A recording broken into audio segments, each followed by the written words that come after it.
Hello friends, welcome to my channel learning with Pushpanjali Chaliya and I am पुष्पांजलि चालिया। आज हम लोग यूनिट नंबर 7 टॉपसी टर्वी लैंड जो कि क्लास 5 एनसीईआरटी बुक की है, इसका क्वेश्चन आंसर्स करेंगे। इस पोएम को मैंने पढ़ लिया था और उसका वीडियो आपके लिए मैं डिस्क्रिप्शन बॉक्स में भी उसका लिंक दे दूंगी। क्वेश्चन आंसर्स करने से पहले हम लोग इसका समरी लेसन का समरी एक और बार जान लेते हैं। यह कविता एक ऐसी विचित्र दुनिया के बारे में है जहां सब कुछ उल्टा पुल्टा है। समुद्र रेत से भरा हुआ है और बच्चे रात के समय स्कूल जाते हैं। आप मुख्य द्वार का पायदान पीछे पाते हैं और लोगों के खड़े होने का मतलब है कि वे चल रहे हैं। टोपी सिर पर नहीं बल्कि पैरों पर होती है। बसें समुद्र में चलती है जबकि नौकाएं गलियों में। लोगों को उन चीजों की कीमत देनी होती है जो उन्हें कभी मिलती भी नहीं है और उनके लौट कर आने का मतलब है कि वे जा रहे हैं। मीन्स सब कुछ उल्टा पुल्टा।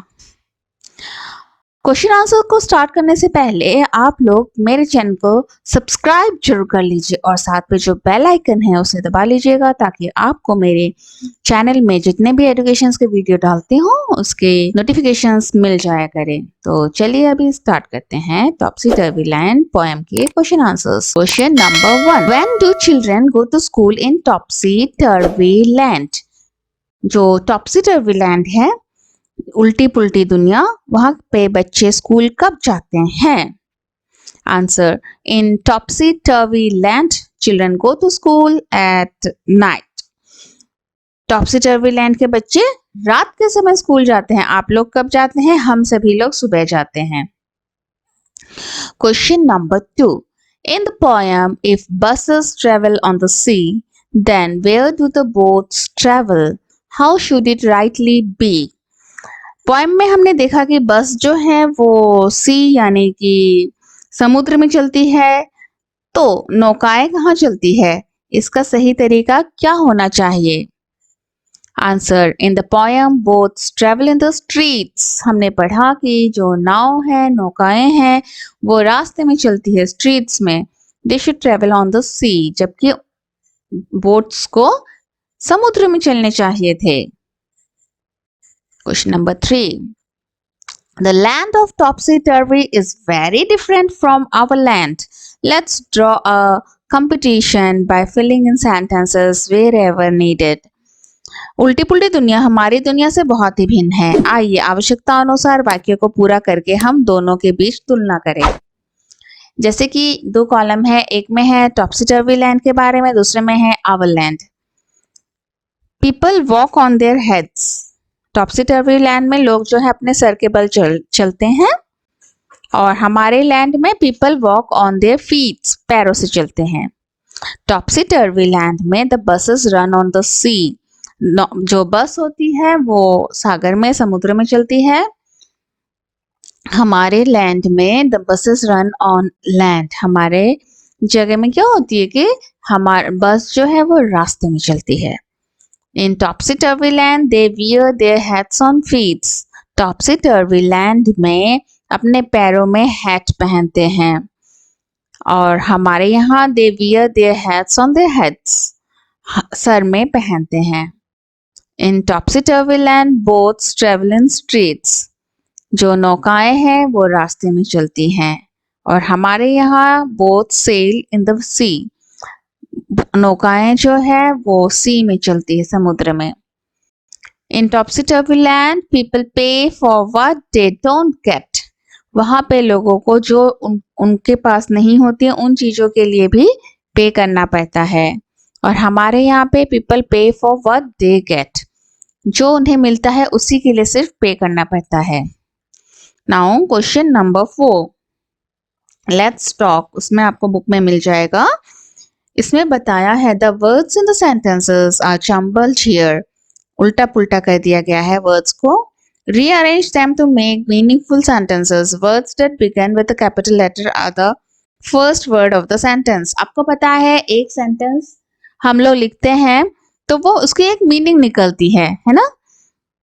और starting letter should be capital, ये आपको जरूर पता है। एक सेंटेंस की स्टार्टिंग लेटर कैपिटल होती है। साथ में अगर कभी बीच में भी नाउन वर्ड आ जाता है तो उसे भी हम लोग कैपिटल लेटर से स्टार्ट करते हैं।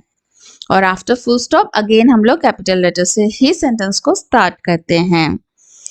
तो इन वाक्यों में शब्द व्यवस्थित ढंग से नहीं लगे हैं, उन्हें अर्थपूर्ण ढंग से व्यवस्थित कीजिए। जो शब्द बड़े अक्षर से आरंभ हो रहे हैं वे वाक्य में प्रथम शब्द है। जैसे कि Renu naughty is a girl, ये वाक्य नहीं बन रहा है, हमें अभी इसे करेक्ट वाक्य बनाना है। Renu is a naughty girl, इसमें आर जो है कैपिटल है क्योंकि ये स्टार्टिंग लेटर है सेंटेंस का। Untidy room her always is, इसमें हर में कैपिटल लेटर डाला ही हुआ है तो हम लोग हर को ही स्टार्टिंग में लेकर आएंगे। Her room is always untidy, इस तरह से करेक्ट हम लोग करके लिखेंगे। Mother her advises her clean to it, her mother advises her to clean it. Never listens she her mother to, she never listens to her mother. Kind of what child are you are, what kind of a child are you? Question number 5. Can you tell of some things that go topsy-turvy at home and there is disorder? क्या आप उन चीजों को बता सकते हैं जो घर में उल्टी पुल्टी हो जाती है और सब कुछ अस्त व्यस्त हो जाता है? कभी कभी हमारे घर में भी सब उल्टा पुल्टा हो जाता है ना। जैसे कि हमारा कभी न्यूज़पेपर पढ़ा रहता है तो हम लोग डेट वाइज नहीं करते हैं। जितना भी बातें आप मुझे कमेंट में भी लिखिए, आपके घर में कब कौन सी चीजें उल्टा पुल्टा होती है। आंसर अभी हम बताते हैं। The things that go topsy turvy at home are, उल्टा पुल्टा चीजें जो कि घर में होती है। नंबर 1, the newspaper are not arranged date wise, you have to ransack the whole pile to find the newspaper you need. Newspaper जो है डेट वाइज अगर नहीं रखते हैं तब हमें पूरे न्यूज़पेपर छानने पड़ते हैं किसी एक न्यूज़पेपर को ढूंढने के लिए। Number 2, the keys are not in their proper place and you look for them everywhere. हमारे घर में अक्सर ऐसा होता है, जब भी हम लोग सुबह निकलते हैं तो चाबी जो है हम लोग जगह में नहीं रखते हैं और ढूंढते रहते हैं। One shoe is lying under the bed and the other is in the shoe rack. एक जूता जो है बिस्तर के नीचे रह जाता है, दूसरा शू रैक में मिल जाती है। You go crazy looking for the one, और बिस्तर के नीचे रखी वाले को हम लोग ढूंढते रहते हैं।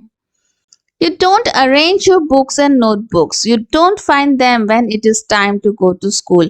अगर बुक्स और नोटबुक्स को हम अपने अरेंज करके ना रखें तो क्या होता है कि स्कूल जाते वक्त बैग पैक करने के लिए हमें बहुत ढूंढना पड़ता है। Your father doesn't know where he put his glasses last evening. Yes, ये होता जरूर है।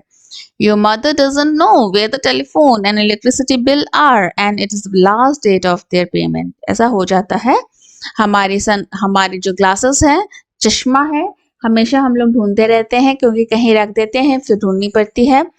और बिल वगैरह जो आती है घर में वो कभी अगर हम लोग अच्छे से नहीं रखते हैं तो क्या होता है कि हमें भी लास्ट पेमेंट देने के दिन में ढूंढते रहना पड़ता है।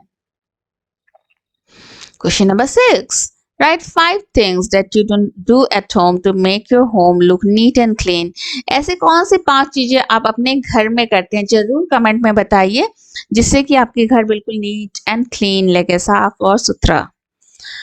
Keep the bed sheets and covers properly folded and tucked away. हम लोग अपनी बिस्तर बहुत अच्छे से बिछाते हैं। Keep things properly arranged on shelf. हम जितने भी सामान है या फिर बुक शेल्फ हो या कोई भी चीज हो, हम लोग अच्छे से रखते हैं ताकि ढूंढना ना पड़े। Shoes are kept in the shoe rack properly, shoe rack में हम लोग शूज एकदम प्रॉपरली रखते हैं ताकि अच्छे से हमें दिख जाए। Also toilets are properly cleaned, हम अपने टॉयलेट को साफ सुथरा रखते हैं।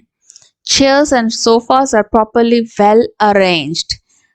वेल अरेंज करके रखना, ना कि कुशन कहीं गिरा हुआ है, कुछ सोफा कवर कहीं गिरा हुआ है तो अच्छा भी नहीं दिखता है, तो हम लोग वेल अरेंज करके रखते हैं. Now question number 7. Let's imagine a topsy-turvy scene and describe it in the lines below. In the daytime in the topsy-turvy land, people were fast asleep. उल्टा पुल्टा दुनिया में लोग दिन में ही सो जाते हैं. As soon as the sun set, everyone got up. और जब सूरज ढलती है सब जग जाते हैं. Children had their bath. बच्चे नहाने लगते हैं. Grandfather prepared their breakfast. Grandfathers की breakfast बन जाती है. Teachers came in the playground. Teachers खेलने आ जाते हैं. All the bazaar opened. अंधेरा होने के साथ साथ सारे बाजार खुल जाते हैं. People bought goods but did not pay for them. लोग जाके सामान खरीदते हैं लेकिन पेमेंट नहीं करते हैं. तो सब कुछ उल्टा पुल्टा, topsy turvy. Question number 8. Two stories got mixed up. दो स्टोरी का मिक्सअप किया गया है इसमें. Short them out and write them at the appropriate boxes. We thought the lion had eaten someone. हाँ, ये उल्टा पुल्टा करके हमें पहले पूरे सेंटेंसेस पढ़ेंगे. Suddenly the kite lifted him off the ground and took him over the treetops. He saw a shoe in the lion's cage. Finally, the kite brought him back to the park. Our class had gone to the zoo. Puran was flying the brand new kite in a park. Some children stood and screamed and some ran to the director of the zoo. Puran was frightened and excited. The lion had not eaten anyone because the shoe was one of the lion's toys. तो उल्टा पुल्टा करके कई सारे sentences दिए हैं. अभी हमें अच्छे से इसको बनाना है ताकि मीनिंगफुल हो जाए. पहले क्या हुआ होगा? द मैजिक काइट है, हमने इसके लेसन का नाम देखा है. पुरान was flying the brand new kite in the park. पुरान जो है पार्क में ब्रांड न्यू काइट को उड़ा रहा था. Suddenly the kite lifted him off the ground and took him over the tree tops. अचानक से काइट ने उसे उड़ा के ले गया और पेड़ के ऊपर जाके रख दिया. Puran frightened and excited. Finally the kite brought him back to the park. पुरान एकदम डर गया और एकदम एक्साइटेड हो गया और लेकिन बाद में फिर वही काइट ने उसे लाकर पार्क में भी रख दिया. Who did the lion eat? आपको क्या लगता है लायन ने किसी को खाया होगा? क्यों ऐसा लगा हमें इन लाइंस को पढ़ के? Our class had gone to the zoo. We saw a shoe in the lion's cage. We thought the lion had eaten someone.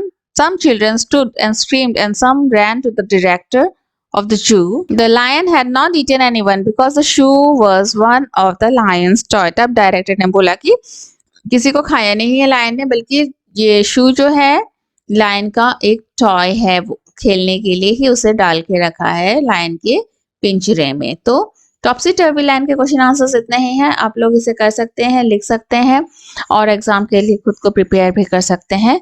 साथ में मेरा वीडियो कैसा लगा कमेंट बॉक्स में बताइए और अगर अच्छा लगे तो लाइक कीजिए. मेरे चैनल को हमेशा सब्सक्राइब करके रखिए और मेरे साथ बने रहिए. Thank you.